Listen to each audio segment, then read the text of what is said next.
Once again welcome back. एक बार फिर से आप सभी का एमडी एजुकेशन में स्वागत है। जवाहर नवोदय विद्यालय एंट्रेंस एग्जाम के वीडियो लेक्चर सीरीज में हम प्रीवियस ईयर के क्वेश्चन को सॉल्व करेंगे, जो कि आपके एग्जाम के पॉइंट ऑफ व्यू से बहुत ही मोस्ट इंपॉर्टेंट क्वेश्चन होने वाला है। इस वीडियो में हम 10 क्वेश्चन को कवर करेंगे। तो क्वेश्चन 51 है, निम्नलिखित श्रेणी में लुप्त संख्या क्या है। यहाँ पे आपको दिख रहा है 56, 42, 30। तो इसके बीच में कितने का डिफरेंस है तो आपको ये देखना है। तो यहाँ पे देखेंगे तो ये 14 का डिफरेंस है। उसके बाद फिर है 42 के बाद 30 है, फिर अगेन ये 12 का डिफरेंस है। ठीक है बच्चों, तो 30 के बाद फिर अगेन क्या होगा, तो यहाँ पे आप देखेंगे कि 14 के बाद फिर 12 आ रहा है, यानी कि डिक्रीज़ हो रहा है। कितने का, तो -2 का डिक्रीज़ हो रहा है। फिर अगेन क्या करेंगे तो 10, यानी कि 30 में से 10 जाएगा तो कितना आएगा, तो इसका सही उत्तर 20 आएगा बच्चों। तो option B is the right answer. Next question है बच्चों 52, छोटी से छोटी संख्या 4 अंकीय संख्या तथा बड़ी से बड़ी 5 अंकीय संख्या का अंतर क्या है। तो सबसे पहले आपको क्या करना है, 4 अंकों की सबसे छोटी संख्या लिखना है। तो 4 अंकों की सबसे छोटी संख्या क्या होता है बच्चों, तो एक लिख के आप 3 जीरो लिख देंगे। तो ये 4 अंकों की सबसे छोटी संख्या 1000 होता है। और 5 अंकों की सबसे बड़ी संख्या क्या होता है, 5 अंकों की लार्ज नंबर। तो 5 अंकों की लार्ज नंबर क्या हो जाएगा, सबसे बड़ी संख्या 5 अंकों की, तो 5 टाइम 9 लिख देंगे बच्चों। ठीक है, कितने टाइम 9, तो 5 टाइम। अब क्या करेंगे, तो इनका डिफरेंस निकालना बच्चों। तो इनका डिफरेंस निकाल दीजिए। डिफरेंस बोले तो अंतर। अब आप 1000 को घटा देंगे तो 9, 9, 9, फिर ये 8 और 9। तो इसका सही उत्तर 98999 हो जाएगा। 98999 option B is the right answer. Next question है 1/4 27%, 2.7 0.235 6.25 को बढ़ते क्रम में लिखना। 1/4 को दशमलव में लिखेंगे तो ये हो जाएगा 0.25। 27% को लिखेंगे तो 27/100। और जब आप इसे सॉल्व करेंगे तो ये 0.27 प्राप्त होगा। फिर अगेन 2/7 को दशमलव में चेंज करेंगे तो जो है आपको 0.29 प्राप्त होगा। और उसके बाद 6/25 को फिर दशमलव में चेंज करेंगे तो इसका जो वैल्यू होगा वो 0.24 प्राप्त होगा। तो आपको बढ़ते क्रम में लिखना है, यानी कि सबसे छोटा क्या हुआ, तो 0.235 हुआ। 0.235 जो कि ये दिया हुआ है। उसके बाद 0.24 हो जाएगा। उसके बाद 0.25 हो जाएगा। उसके बाद 0.27 और फिर 0.29 हो जाएगा। तो ये हो जाएगा आपका बढ़ते क्रम में। 0.23 किसका वैल्यू है, तो यहाँ पे ऑलरेडी 0.23 होगा। तो पहला जो है 0.23 को देखना है। तो आप देखिए कि किसी में भी नहीं दिया है, बी में भी नहीं है, सी में भी नहीं है और डी में भी नहीं है, तो ए में ही है 0.23। तो इसका सही उत्तर ऑप्शन ए हो जाएगा। नेक्स्ट क्वेश्चन है, दी गई आकृति 3 आयतों से मिलकर बनी है। प्रत्येक आयत का क्षेत्रफल आयत के अंदर दर्शाया गया है। तो यहाँ पे देखेंगे 3 आयत, 1, 2 और 3। 1 का क्षेत्रफल यानी आयत का क्षेत्रफल फिगर 1 का, तो ये हो जाएगा 48 बच्चों। तो इसका फॉर्मूला क्या हो जाएगा, L इंटू बी होता है। L इंटू बी बराबर 48 हो जाएगा। तो L का वैल्यू दे रखा है ये 8 सेंटीमीटर। तो यहाँ पे 8 लिख देंगे और B फाइंड करना है आपको। तो B बराबर कितना हो जाएगा, 8 × 48, B बराबर 6 सेंटीमीटर हो गया बच्चों। तो ये AG का जो वैल्यू है ये 6 सेंटीमीटर आया। अब उसके बाद अब यहाँ पे GH का जो वैल्यू है ये भी 8 सेंटीमीटर दिया हुआ है, क्योंकि ये जो है एक दूसरे के इक्वल है, तो ये भी 8 सेंटीमीटर का ही होगा। यानी कि फिगर 2 का क्षेत्रफल कितना दे रखा है, तो 16 सेंटीमीटर स्क्वायर दे रखा है।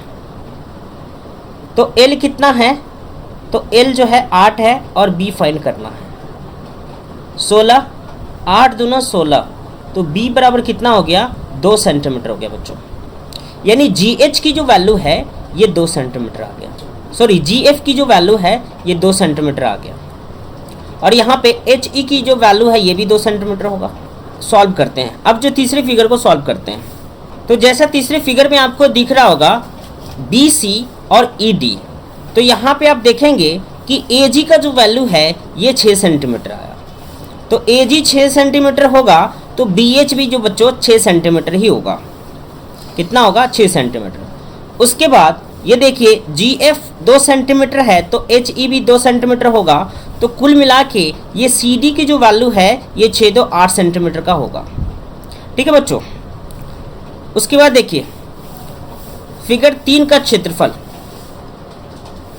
कितना दे रखा है? तो 32 दे रखा है, तो यहाँ भी L इंटू बी हो जाएगा बराबर 32।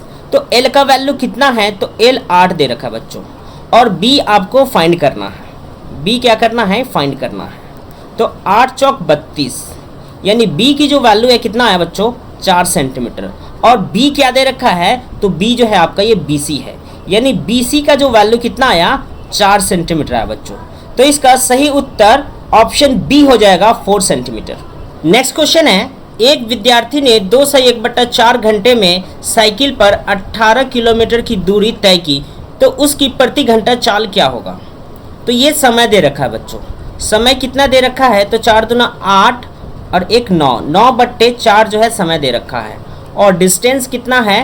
तो डिस्टेंस 18 किलोमीटर है। स्पीड बराबर होता है डिस्टेंस अपॉन टाइम। तो डिस्टेंस कितना है? 18 और टाइम है आपका 9/4। तो ये 9 दूना 18, 2 गुने 4 यानी 8 किलोमीटर हो गया। तो इसका सही उत्तर ऑप्शन ए हो जाएगा। नेक्स्ट क्वेश्चन है, यदि 20 पुरुष अथवा 25 स्त्रियां एक कार्य को 20 दिन में पूरा करते हैं, 16 पुरुष तथा 20 स्त्रियां मिलकर उस कार्य को कितने दिनों में पूरा करेंगे? बहुत ही मोस्ट इंपॉर्टेंट क्वेश्चन है बच्चों। और अभी तक आपने वीडियो को लाइक नहीं किया तो लाइक कीजिए, और आप इस क्वेश्चन को खुद से लगाने का कोशिश कीजिए। बताइए इसका सही उत्तर क्या होगा कमेंट में। 20 मैन बराबर 25 वोमेन हो जाएगा बच्चों। तो एक मैन बराबर कितना हो जाएगा? तो एक मैन बराबर हो जाएगा 25/20 हो जाएगा बच्चों। आप यहाँ पे देखेंगे ये 16 पुरुष और 20 स्त्रियां मिलकर, तो इनको जो है कन्वर्ट कर लेते हैं, या तो मैन को वोमेन में या वोमेन को मैन में। ठीक है, तो 16 पुरुष बराबर कितना है? तो यहाँ पे लिखेंगे 16 मैन इक्वल टू क्या हो जाएगा? तो 25/20 गुना 16। ठीक है, तो ये हो जाएगा 4 चौक 16 और 4 पंचे 20 और फिर 5 25, यानी कि 16 मैन बराबर कितना हो जाएगा? ये हो जाएगा 20 वोमेन। 20 वोमेन हो जाएगा बच्चों। उसके बाद अब बोला गया है, तो आप यहाँ पे देखेंगे कि टोटल वोमेन कितना हो गया? तो टोटल वोमेन जो है ये 20, यानी 16 का जो वैल्यू आया है 20 और 20 पहले से है, तो 20 और 20 कितना हो गया? तो 40 वोमेन हो गया बच्चों। उसके बाद देखिए 25 वोमेन जो है किसी काम को 20 दिनों में पूरा करते हैं, तो एक वोमेन कितने दिनों में करेंगे? तो ये हो जाएगा 20 गुना 25, 20 गुना 25। तो 40 वोमेन जो है उसी काम को कितने दिन में पूरा करेंगे? तो 20 गुना 25/40। तो ये 20 दूना 40, और जब 25 को 2 से भाग करेंगे तो ये कितना हो जाएगा? यानी ये आ गया 25/2। तो करेंगे तो ये हो जाएगा 12 से 1/2, यानी 12 दूना 24 और 1 25, 25/2। तो इसका सही उत्तर ऑप्शन ए हो जाएगा। नेक्स्ट क्वेश्चन है, 20 सेंटीमीटर लंबाई, 10 सेंटीमीटर चौड़ाई, 8 सेंटीमीटर ऊंचाई वाले घनाभ का आयतन ज्ञात करना है। तो ये L दे रखा है, ये B दे रखा है, और बच्चों ये H दे रखा है। घनाभ का आयतन यानी कि वॉल्यूम ऑफ क्यूबॉइड, इसका फॉर्मूला होता है L into B into H. L है बेस, B है 10 और H है 8। जब आप इसको गुना करेंगे तो 8 दूना 16 और 00, 1600 सेंटीमीटर क्यूब हो जाएगा। तो इसका सही उत्तर ऑप्शन बी हो जाएगा बच्चों। एक दुकानदार कॉपियाँ 15 रुपये प्रति किंतु 5 के एक पैकेट को 65 रुपये में बेचता है। एक व्यक्ति ने 18 कॉपियाँ खरीदी, तो उसे अपनी खरीद के लिए क्या राशि देनी होगी? तो उसने कितना कॉपियाँ खरीदा? तो 18 खरीदा बच्चों, और एक कॉपी का दाम है 15 रुपये, और 5 यानी कि एक पैकेट में 5 कॉपी होता है, एक पैकेट का जो दाम है ये 65 रुपये है बच्चों। तो 18 कॉपी खरीदा। तो 18 को आप कुछ इस तरीके से भाग करेंगे। 18 को यानी 18 में आपका 3 पैकेट हो गया और फिर 3 कॉपियाँ हो गया। 18 कॉपी को आप इस तरीके से लिख देंगे 15 + 3, तो 15 कॉपी का मतलब क्या हो गया, 3 पैकेट हो गया। तो 3 × 65, क्योंकि एक पैकेट का जो वैल्यू है, मूल्य है, वो 65 रुपये है और एक कॉपी का दाम 15 रुपये है। तो 3 कॉपी का दाम कितना हो जाएगा, तो 3 × 15 हो जाएगा। फिर उसके बाद अब इसको गुना कर लेते हैं। तो 5 दिए 15 का 5 हासिल 1 और 3 × 6 = 18 और 1 19, 195 और 15 दिया 45। अब आप जोड़ेंगे तो 5 और 5 10 का 0 हासिल 1, 9 और 1 10, 4 14 का 4 हासिल 1 और 1 और 1 2 हो जाएगा। तो option B is a right answer, 240 रुपये।